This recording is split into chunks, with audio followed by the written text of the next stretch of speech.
Russia's military operation against Ukraine.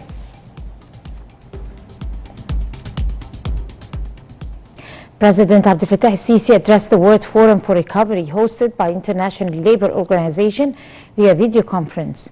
In his address, the president said the world systems are changing every day, pointing out the coronavirus crisis has impacted the world economic and social system over the past 2 years.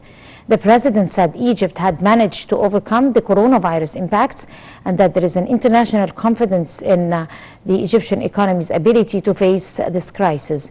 He added that Egypt had succeeded to implement ambitious initiatives despite coronavirus outbreak, stressing that Egypt is exerting efforts to boost financial integration and digitalization.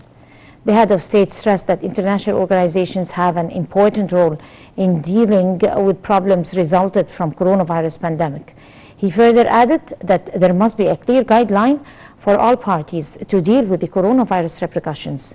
Speaking of the climate change crisis, President el-Sisi pointed out that it affected the country's efforts in recovering from the pandemic. He stressed that developing countries need more support in the crucial fight of climate change.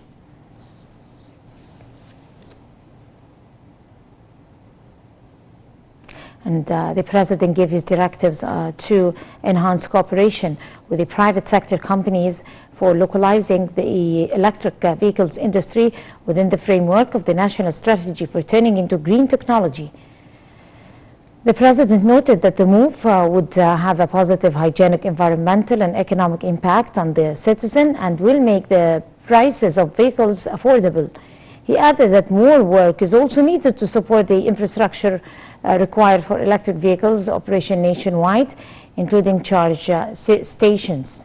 The president made these remarks as he chaired a follow-up meeting of the electric vehicles industry in Egypt, where he reviewed models of locally manufactured vehicles.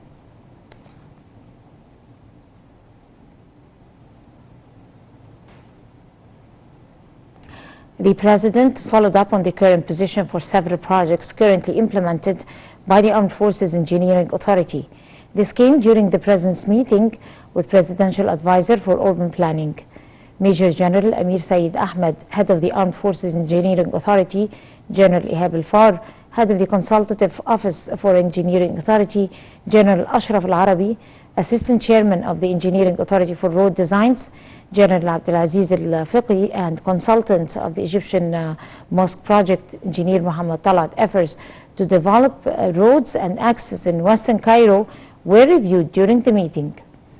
The head of state instructed to develop and enhance the efficiency of roads and traffic lanes in different regions of Greater Cairo in order to ease the movement for citizens and eliminate traffic congestions.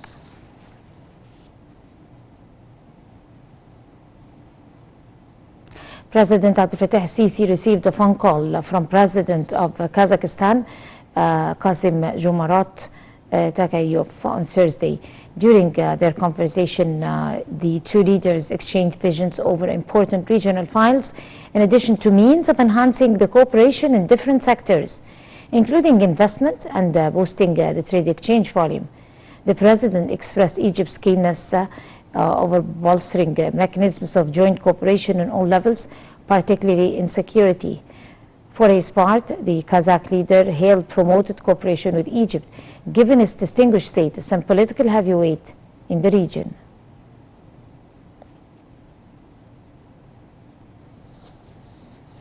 Egypt said it was closely monitoring the accelerating developments of the Ukrainian crisis. A foreign ministry statement said that Egypt calls for holding a dialogue between conflicting parties and restoring to all possible diplomatic solutions and pursuing the aim of quickly settling the crisis. The ministry stressed the significance of reaching an immediate political settlement to the Ukrainian crisis to ensure avoiding a wide-scale humanitarian and economic crisis whose repercussions would hit the entire region and impact the global arena as well.